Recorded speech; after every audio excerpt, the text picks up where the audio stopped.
To tasty தமிழா. நம்ம இப்போ chef Naveen அவங்க கூட இருக்கோம். அவங்க என்ன டிஷ் இன்னைக்கு பண்ண போகிறாங்க அப்படிங்கிறத அவங்க கிட்ட கேட்டு தெரிஞ்சுக்கலாம். ஹாய், இன்னைக்கு என்ன நீங்கள் டிஷ் பண்ண போகிறீங்க? ஆல்ரெடி நிறைய நியூ வெரைட்டிஸ் டிஷ் கொடுத்துருக்கீங்க. அந்த வெரைட்டியில் இன்னைக்கு என்ன புதுசாக ட்ரை பண்ண போகிறீங்க? ஸோ அந்த வகையில் இன்றைக்கி நம்ம பார்க்க போகிற டிஷ் வந்து ஒரு பேச்சுலர்ஸ் ரிலேட்டடான ஒரு டிஷ். ஏன் பேச்சுலர் ஸ்பெஷலாக சொல்கிறீங்க? பிகாஸ் இன்ஸ்டண்ட்டாக பண்ணலாம் இந்த டிஷ்ஷு. ஸோ உடனடியாக வீட்டில் இருக்கிற இன்க்ரீடியன்ஸ் அண்ட் மொத்தமாக டோட்டலாக செய்கிறதுக்கே ஒரு 5-10 நிமிஷத்துக்கு மேலே ஆகாது. ஸோ இன்ஸ்டண்ட்டாக பண்ணக்கூடியனால பேச்சுலர்ஸ் டிஷ். இதோட நேம் என்ன? ஸோ அதோட டிஷ் பேர் வந்து டோக்லா. வெரைட்டியான நேமாகவே இருக்குது, நேமே புதுசாக இருக்குது. கண்டிப்பாக இன்க்ரீடியன்ஸ் என்னன்றதை பார்க்கலாம். ஸோ டோக்லாக்கு வந்து பார்க்க நிறைய இன்க்ரீடியன்ஸ் மாதிரி இருக்கும், ஆனால் ஜென்ரலாக நம்ம வீட்டு ஷெல்ஃபில் எல்லாமே இருக்கும். ஃபர்ஸ்ட் வந்து இதோட பேஸ் வந்து கடலை மாவு, தேவையான தயிர், இஞ்சி, அப்புறமா வந்து பச்சை மிளகா அரைச்சி பேஸ்ட் பண்ணி வச்சுருக்கேன், சுகர் எடுத்து வச்சுருக்கேன், சில மசாலாஸ்லாம் எடுத்து வச்சுருக்கேன். அதில் வந்து மஞ்சள் தூள் ஒரு 1/4 ஸ்பூன், மிளகாய் தூள் ஒரு 1/4 ஸ்பூன், சீரகத்தை வந்து லேசாக வறுத்துட்டு இடித்து வச்சுருக்கேன். என்ன யூஸ் பண்ணணும்? ஸோ ஃபர்ஸ்ட் நம்ம ஸ்டார்ட் பண்ணுறதுக்கு முன்னாடி இட்லி பாத்திரத்தில் வந்து தண்ணி வச்சிடலாம். பிகாஸ் நான் சொன்ன மாதிரி இது செய்கிறதுக்கு ஒரு 5 நிமிஷம் தான் ஆகும். நீங்கள் அதில் தண்ணி வச்சு சூடாகிறதுக்குள்ளே டிஷ்ஷே முடிஞ்சிடும். ஸோ அதனால் நம்ம வந்து ஃபர்ஸ்ட் இட்லி பாத்திரத்தில் தண்ணி வச்சு கொதிக்க விட்டுடலாம். விட்டுட்டு இந்த மாதிரி வீட்டில் ஓட்டை தட்டு இருக்கும்ல, நமக்கு ஜென்ரலாக இடியாப்பெல்லாம் பண்ணுற தட்டு. ஸோ இடியாப்ப தட்டோ இல்லை இட்லி தட்டோ எதாக இருந்தாலும் அதில் ஆயில் ப்ரஷ் பண்ணி ரெடியாக வச்சுக்கலாம். நம்ம ஸோ ஆயில் ப்ரஷ் பண்ணிவிட்டு நம்ம வச்சிடலாம். அண்ட் இதில் வந்து நம்ம ஒரு 1/2 கப் அளவுக்கு தயிர் எடுத்துருக்கோம். ஸோ புளிப்புக்கு ஏற்ற மாதிரி, ரொம்ப புளிப்பு வேணாம் அப்படின்னு நினச்சவங்க ஒரு 1/4 கப்லேருந்து 1/2 கப் வரைக்கும் எடுத்துக்கலாம். ஸோ அதுக்கப்புறம் தயிரோட புளிப்பு தன்மையும் பொறுத்து தான் இது. ஸோ இது கொஞ்சம் ஃப்ரெஷ் கர்ட், அதனால் நான் வந்து ஒரு 1/2 கப் எடுத்திருக்கேன். புளிப்பு கம்மியாக இருக்கிறதுனால எடுத்து விஸ்க் பண்ணிவிட்டு, அதிகமாக இருக்கிறதுனா இதை விட கம்மியாக எடுத்தால் போதும். ஆமாம், புளிப்பு ஜாஸ்தியாக இருந்தது அப்படின்னா தயிர் கொஞ்சம் கம்மியாக எடுத்துகிட்டு தண்ணி கொஞ்சம் நிறைய விட்டுக்கலாம் நம்ம டைல்யூட் பண்ணுறதுக்கு. ஸோ தயிர் விஸ்க் பண்ணிவிட்டு சொன்ன மாதிரி எல்லா இன்க்ரீடியன்ஸ் ஒன்றா போடுறது தான் வேலை நமக்கு. ஸோ பேக் டு பேக் எல்லாத்தையும் நம்ம போட்டுடலாம். ஃபர்ஸ்ட் கடலை மாவு போட்டுக்கலாம். போட்டுட்டு அது லம்ஸ் எல்லாம் நல்லா கரைச்சிக்கணும். இந்த மாதிரி விஸ்க் இல்லை அப்படின்னா நீங்கள் சும்மா ஒரு ஃபோர்க் இருந்தால் கூட போதும், இல்லை கை போட்டு கூட நம்ம மிக்ஸ் பண்ணிக்கலாம். ஸோ இது ஒரு திக் பேஸ்ட் மாதிரி பண்ணிக்கணும். நம்ம ஃபர்ஸ்ட் ஸ்டார்டிங்கில் வந்து தண்ணி விட்டுட்டோம் அப்படின்னா அது கெட்டியாக ஆகிடும். அதனால் இந்த மாதிரி ஒரு திக் பேஸ்ட் ஆன பிறகு நம்ம தண்ணி விட்டுக்கலாம். ஸோ இது திக்காகிடுச்சுல, இந்த ஸ்டேஜில் நம்ம தண்ணி விட்டுக்கலாம். இது வந்து ஒரு இட்லி மாவு மாதிரி இருக்கணும், அந்த அளவுக்கு திக்னஸ் இருந்தால் போதும். ஆமாம், லம்ஸ் நிறைய ஃபார்ம் ஆகும். ஸோ இது வந்து ஒரு பெட்டர் டெக்னிக்.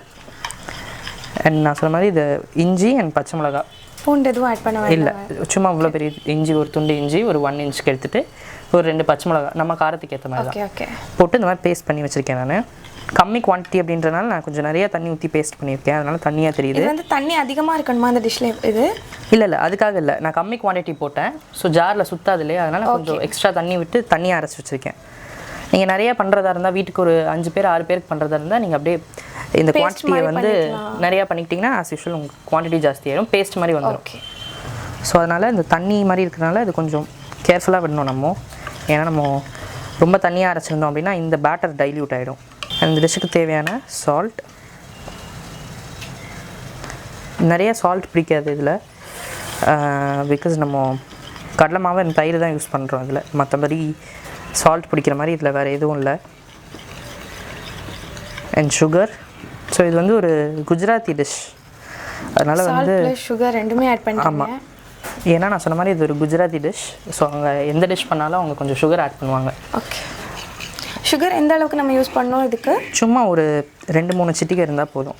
லைட்டாக டேஸ்ட் வர மாதிரி. ஆமாம், அந்த சுகரோட டேஸ்ட் லேசாக தெரியணும், ஒரு டிஞ்ச் ஆஃப் ஸ்வீட்னஸ் இருக்கணும் அந்த டிஷ்ஷில், அவ்வளோதான். அண்ட் நம்மளோட மசாலாஸ் எல்லாத்தையும் ஆட் பண்ணிடலாம். நம்மளோட ஃப்ரூட் சால்ட், அதாவது இந்த ஈனோ மட்டும் லாஸ்ட்டாக ஆட் பண்ணோம் நம்ம. ஓகே, ஆட் பண்ணிவிட்டு நம்ம ஸ்டீம் பண்ணுற மாதிரி இருக்கணும். மற்றபடி எல்லாத்தையும் போட்டுடலாம். இல்லை, காய்ந்த வெந்தயக்கீரை, சீரகத்தூள். ஏன் இது ட்ரை எடுக்கிறோம் வெந்தயக்கீரை? வெந்தயக்கீரை உங்களுக்கு ட்ரைனா ரொம்ப நாள் நீங்கள் வாங்கி ஷெல்ஃப் பண்ணிக்கலாம் அதை. ஓகே, ஸோ இது வாங்கி வச்சுக்கிட்டிங்க அப்படின்னா ரொம்ப நாள் இருக்கும். அது ஒரு 1 month 2 months வரைக்கும் நீங்கள் பாட்டு ஏர்டைட்டில் போட்டு வச்சுக்கலாம். அந்த ஃப்ரெஷ்னஸும் அப்படியே இருக்கும் அதுக்கு. மிளகாய்த்தூள் போட்டிருக்கேன், கரம் மசாலா, அப்புறம் ஒரு சிட்டிகை அளவுக்கு பெருங்காயத்தூள். ரொம்ப கலர்ஃபுல்லாக ஆகிடுச்சு. நம்ம பார்க்குறதுக்கு ரொம்ப நல்லாயிருக்கும். நம்ம கிட்டத்தட்ட இது இட்லி மாதிரி தான், பட் கொஞ்சம் மசாலாஸ்லாம் போடுறதுனால இது ஒரு ஃப்ளேவர்ட் இட்லி மாதிரின்னு வச்சுக்கலாம், பட் குஜராத்தி ஸ்டைலில். ஸோ இது எல்லாத்தையும் விஸ்க் பண்ணதும் நான் சொன்ன மாதிரி தண்ணியும் அங்கே சூடாயிடுச்சு.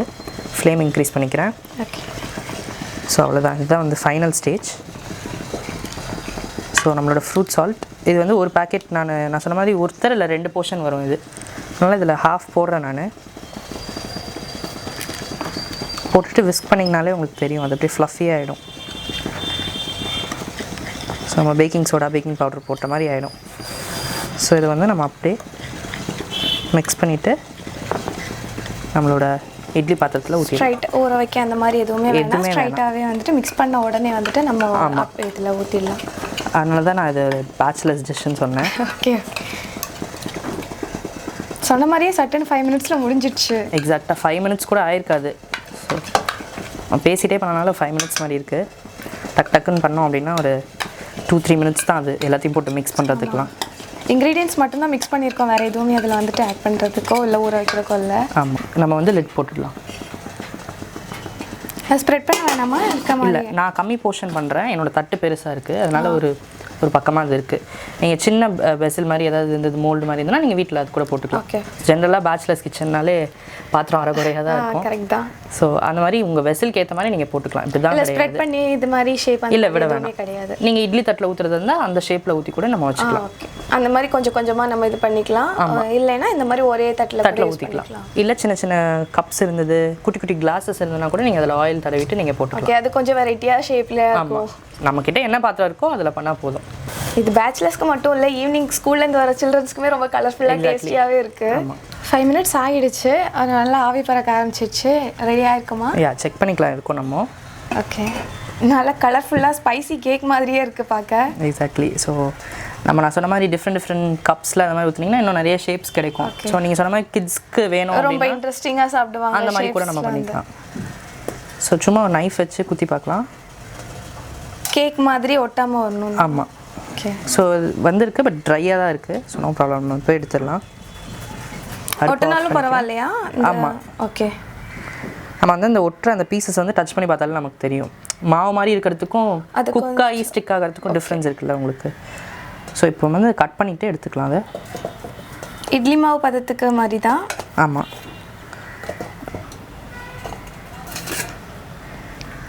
ரொம்ப கலர்ஃபுல்லாக ரெடி ஆகிடுச்சு. ஸோ நான் சொன்ன மாதிரி கொஞ்சம் ஆறணும், ஆறினா ஈஸியாக வந்துடும். ப்ராப்பராக க்ரீஸ் பண்ணலன்னா அது ஒட்டிக்கும். ஆயில் பேஸ் அதிகமாக இருக்கணும். ஆமாம். ஓகே. ஃபுட் வெரைட்டி மாதிரியே தெரில, ஸ்நாக்ஸ் வெரைட்டி மாதிரி ரொம்ப டிஃப்ரெண்ட்டாக அப்படி சாப்பிட்றதுக்கு ரொம்ப ஈகராக இருக்குது. ஆக்சுவலாக இது நீங்கள் ஈவினிங் ஸ்நாக்ஸ் டைமில் தான் அவங்க சாப்பிடுவாங்க, குஜராத்தி பீப்புள். ஸோ அவங்களுக்கு ஒரு ஸ்நாக் மாதிரி தான் இது. பட் நம்ம ஊரில் வந்து இட்லி வந்து பிரேக்ஃபாஸ்ட்டுக்கு சாப்பிடுமோ, நம்மளும் அதே மாதிரி எடுத்துக்கலாம். இது வந்து எந்த ஒரு ஃப்ளேவரிஷாக ஆல்ரெடி இருக்கறனால எந்த ஒரு கிரேவியும் இல்லாமல் தனியாகவே சாப்பிட்றது. எக்ஸாக்ட்லி. ஆமாம், அது நானே சொல்லணும்னு நினச்சேன். இதில் ஆல்ரெடி நம்ம எல்லா மசாலா போட்டனால நம்ம பெருசாக சைட் டிஷ்லாம் எதிர்பார்க்க வேணாம், அது அப்படியே நம்ம சாப்பிட்லாம். எல்லோ கலர் ப்ரௌனி மாதிரி இருக்குது, ரொம்பவே அழகாக ரெடி ஆகிடுச்சு. பார்க்கவே ரொம்ப அழகாக இருக்குது, டேஸ்ட்டாக இருக்கும்னே தோணுது. தேங்க்யூ. ஸோ நீங்கள் டேஸ்ட் பண்ணிவிட்டு அதை சொல்லுங்கள். கண்டிப்பாக.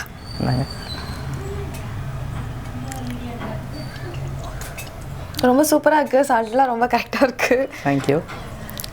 நீங்கள் சொன்ன மாதிரியே எந்த சைட் டிஷ்ஷும் தேவையில்லை, இதை மட்டுமே நல்ல ஸ்நாக்ஸ் மாதிரி சாப்பிட்டுக்கலாம்.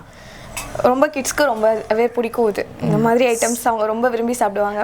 கரெக்ட். ஸ்நாக் மட்டும் இல்லை, நம்ம பிரேக்ஃபாஸ்ட்க்கும் இதை எடுத்துக்கலாம் நம்ம. பிகாஸ் இது ஒரு ஸ்டீம்டு டிஷ்ஷில் நம்ம மார்னிங் எப்போவுமே வந்து ஸ்டீம்டு டிஷ் சாப்பிடணும் அப்படின்னு நினைப்போம். ஸோ அதுக்கு இது ஒரு சால்ட் மட்டும் இல்லை, அந்த ஸ்வீட்டும் நீங்கள் ஆட் பண்ணது லைட்டாக அந்த டேஸ்ட் தெரியுது, அது நல்லாவே இருக்குது அது இதோட சேரும்போது. ஆமாம். ஸோ நீங்கள் இதுக்கு சைட் டிஷ் மாதிரி நிறைய வச்சுக்கலாம், ப்ளைனாக இப்படி தான் சாப்பிடணும்லாம் கிடையாது. சைட் டிஷ்னா இது என்ன மாதிரி? நம்ம சிம்பிள் வீட்டில் தேங்காய் சட்னி பண்ணுவோம்ல, அதே இதுக்கு ரொம்ப நல்லாயிருக்கும். ஓகே. ஸோ நீங்கள் சிம்பிள் ஒரு தேங்காய் சட்னி பண்ணிவிட்டு கொஞ்சம் உடச்சக்கல்ல கம்மியாக போட்டு நிறைய பச்சை மிளகாய் போட்டு காரமாக பண்ணிங்க அப்படின்னா நல்லாயிருக்கும். அது இதுவே ஆல்ரெடி ஸ்பைஸியாக தான் இருக்குது, சூப்பராகவே. ஸோ அவங்களே சொல்லிட்டாங்க. இந்த டிஷ் வந்து சொன்ன மாதிரியே ரொம்ப டேஸ்ட்டாக இருந்தது. ஸ்பைசி, ஸ்வீட், அப்புறம் சால்ட் எல்லாமே கரெக்டாக ரொம்ப என்ஜாயிங் பண்ணுற மாதிரி டேஸ்ட்டாக இருந்தது. இது பேச்சுலர் டிஷ் அப்படின்னு சொல்லிட்டு தான் சொன்னாங்க. பேச்சுலர்ஸ் மட்டும் இல்லை, வீட்டுக்கு வர கெஸ்ட்டுக்கு, அப்புறம் ஸ்கூல் போயிட்டு டயர்டாக வர ஈவினிங் கிட்ஸ்க்கு ஸ்நாக்ஸாக கொடுக்க கூட ரொம்ப அழகாக இருக்கும். இதை வந்து நான் ரொம்பவே என்ஜாய் பண்ணேன். நீங்களும் வீட்டில் பண்ணி என்ஜாய் பண்ணுங்கள். இது மட்டும் இல்லாமல் நெக்ஸ்ட் வந்து இதை விட அழகான டிஷ்ஷஸோடு உங்களை சந்திக்கிறோம். ரொம்ப டேஸ்ட்டான டிஷ்ஷை ரெடி பண்ணி கொடுத்துருக்கீங்க. ரொம்பவே டேஸ்ட்டாக இருந்தது. ரொம்ப தேங்க்ஸ். கண்டிப்பாக அடுத்த வீடியோவில் இதை விட பெட்டரான ஒரு ரெசிபியோடு உங்களை சந்திக்கிறோம். அதுவரை உங்களிடமிருந்து விடைபெறுவது உங்கள் கரிஷ்மா. இதே மாதிரி இன்னும் டேஸ்டியான, சூப்பரான, எம்மையான ரெசிபிஸ் எல்லாமே உங்களை வந்து சேரணும்னா மறக்காமல் டேஸ்டி தமிழா சேனலுக்கு சப்ஸ்கிரைப் பண்ணுங்கள். பக்கத்தில் இருக்கிற பெல் சிம்பிளையும் சேர்த்து கிளிக் பண்ணுங்கள்.